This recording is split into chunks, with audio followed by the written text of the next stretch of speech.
ओम नमः शिवाय। आसंतु एबे आमे जानिबा गणेश पूजार केतोटी गुरुत्वपूर्ण कथा। गणेश पूजार चंद्रमा दर्शन संपूर्ण निषिद्ध अछि। जदि आपण चंद्रमा दर्शन भूलवशत करूछंती ताले जानि रखंतु आपनको मिथ्या कलंकर दोष लागिबो। ये दोष एकदा भगवान श्री कृष्ण को लागिथिला। जदि मिथ्या कलंक दोष लागुछि ताले को मंत्र पठन करिवे। श्री गणेश होचंती पंच देवता मानक मध्यरु जणे। से होचंती आदिदेव, प्रथम पूज्य बा अग्र पूज्य। श्री गणेश को जदि आपण पूजा करूचंती बा श्री गणेश को आपण दर्शन करूचंती, श्री गणेश आपणक जीवनर समस्त अमंगल को हरण करिकी मंगल करंती। सेथिपई श्री गणेशंकर अन्य नाम होची मंगल मूर्ति।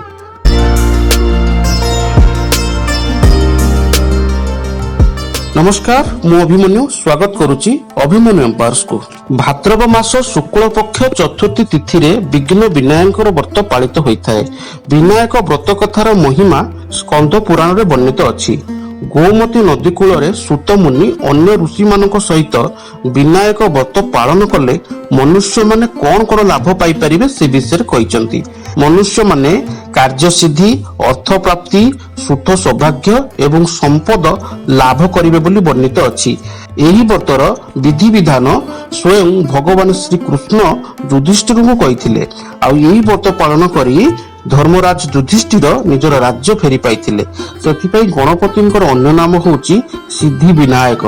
एही भाद्रव मास शुक्ल पक्ष आ चतुर्थी तिथि रे विद्यार देवता आदिदेव प्रथम पूज्य श्री गणेश को पूजा करा जाय थाए। विशेष करी प्रत्येक शिक्षानुष्ठान रे एही पूजा करा जाय थाए।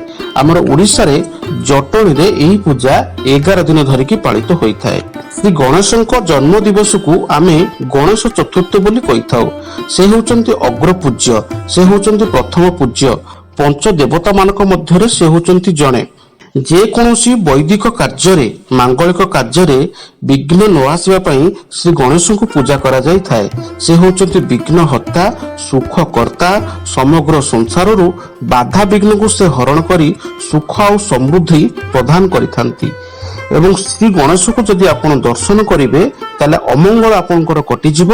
समस्त कार्य आपनकर मंगल विधान हेबो। सेथिपई भगवान श्री गणेशंकर अन्य नाम होची मंगल मूर्ति। श्री गणेश को पूजा करिबा पई तीनोटी शक्तिशाली मंत्र रहिछि। प्रथम मंत्र होची गायत्री मंत्र। गायत्री मंत्र होची ओम एकदंताय विद्महे वक्रतुंडाय धीमहि तन्मोदन्ति प्रचोदयात्। आ गोटे मंत्र होची ओम गं गणपतये नमः। ए मंत्रर अर्थ होची आमर शरीरर बा आमर समस्त अस्थि सहित भगवान श्री गणपति को आमे प्रणाम जणाउछु। आ गोटे मंत्र होची वक्रतुंड महाकाय सूर्यकोटि समप्रभ निर्विघ्नं कुरु मे देव सर्व कार्येषु सर्वदा। ए मंत्रटी अति सुंदर मंत्र। आर ओडियार गोटे अक्षर को अर्थ अछि। से अर्थटी होछि कोन ना हे भगवान, हे गणेश महाप्रभु, आपनकर वक्र तुंड सहित बड़ शरीर, अनेक सूर्य, कोटि कोटि सूर्यंकर आलोक परि आपनकर तेज, दया करी मोर समस्त कार्य को सबुदिन पाई बाधा मुक्त करंतु। अति सुंदर कथा। ए मंत्र को जतबेले आपण पठन करिवे मन भितरे ए मंत्रर प्रकृत अर्थ को बुझिकरी पठन करंतु। गणेशଙ୍କ पाखरे आपनकर भाव आपन भक्ति निश्चिंत पहुंचीबो। एबे आसंतु आमे जानिबा जे श्री गणेश पूजार चंद्र दर्शन काहेकि निषिद्ध अछि। एकदा भगवान श्री गणेश मूषिक वाहन उपरे बसी एई दिन भ्रमण करुथांती। भ्रमण करिबा समय रे श्री गणेश बारंबार मूषिक वाहन उपरु तळକୁ खसी पड़ती। चंद्र देवता श्री गणेशଙ୍କ को देखिकिरी विभिन्न थट्टा और परिहास करथिले। जो थट्टा और परिहास गणेश को भल लागि नथिला एवं संगे संगे से अभिशाप देइथिले। गणेश महाप्रभुଙ୍କର अभिशाप रहिछि चंद्र देवता को जे दर्शन करिवे गणेश चतुर्थी दिन बा गणेशଙ୍କ जन्म दिवस रे चंद्र देवता को जे दर्शन करिवे तांकु मिथ्या कलंकर दोष लागिबो। भगवान श्रीकृष्ण सामंतଙ୍କ मणिर मिथ्या कलंकर दोष मुंडेइथिले। सामंतଙ୍କ एक मणि, से मणि को भगवान श्रीकृष्ण चोरी करि नथिले, किंतु मिथ्या कलंक दोष लागिथिला। काहेना एई गणेश चतुर्थी रे बा गणेशଙ୍କ जन्म दिवस रे से चंद्रमा दर्शन करिथिले। परे देवश्री नारद এই ବିଷୟରେ ଭଗବାନ ଶ୍ରୀକୃଷ୍ଣଙ୍କୁ କହିଥିଲେ। ସାମନ୍ତକ ମଣି ଉପାଖ୍ୟାନ ପଠନ କରି ଭଗବାନ ଶ୍ରୀକୃଷ୍ଣ এই ଦୋଷରୁ ନିବୃତ୍ତ ହୋଇଥିଲେ। କିନ୍ତୁ ଏହାର ଗୋଟିଏ ଭଲ ମନ୍ତ୍ର ଅଛି, ଏହାର ଗୋଟେ ମନ୍ତ୍ର ଅଛି ଯୋଉ ମନ୍ତ୍ରକୁ ଆପଣ ପଠନ କଲେ ମଧ୍ୟ ଏ ଦୋଷରୁ ନିବୃତ୍ତ ରହିବେ। ଯଦି ଭୁଲ ବଶତଃ ଚନ୍ଦ୍ର ଦେବତାଙ୍କୁ ଆପଣ ଦର୍ଶନ କରିଦେଉଛନ୍ତି ତାହେଲେ ମନ୍ତ୍ରଟି ଆପଣ ଲେଖି ରଖନ୍ତୁ। ମନ୍ତ୍ରଟି କେମିତି ପଠନ କରିବେ ସେ ବିଷୟରେ ମଧ୍ୟ ଜାଣି ରଖନ୍ତୁ।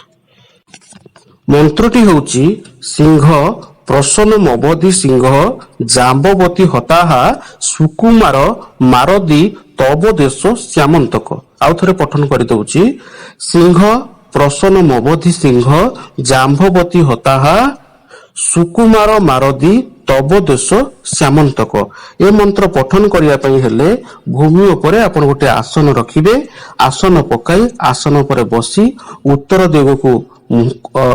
ଦିଗକୁ ମୁଖ କରି ଏହି ମନ୍ତ୍ରକୁ 3 ଥର ପଠନ କଲେ ଆପଣଙ୍କର ମିଥ୍ୟା କଳଙ୍କ ଦୋଷ ଆପଣଙ୍କୁ ଲାଗିବ ନାହିଁ। ଏ ହେଉଛି ଗଣେଶ ପୂଜା ସମ୍ବନ୍ଧିତ ଅତି ଗୁରୁତ୍ୱପୂର୍ଣ୍ଣ କଥା। ଆଶା କରୁଛି ଆପଣଙ୍କୁ এই ଭିଡିଓ ନିଶ୍ଚିତ ଭାବେ ଭଲ ଲାଗିଥିବ। ଭିଡିଓ ଯଦି ଭଲ ଲାଗିଥାଏ ଭିଡିଓଟିକୁ ଲାଇକ୍ କରିବେ, ସେୟାର କରିବେ ଏବଂ ଚ୍ୟାନେଲର ସପୋର୍ଟ ପାଇଁ ସବସ୍କ୍ରାଇବ କରିବେ। ଆଜି ପାଇଁ ରହୁଛି, ନମସ୍କାର, ଜୟ ଶ୍ରୀ ଜଗନ୍ନାଥ।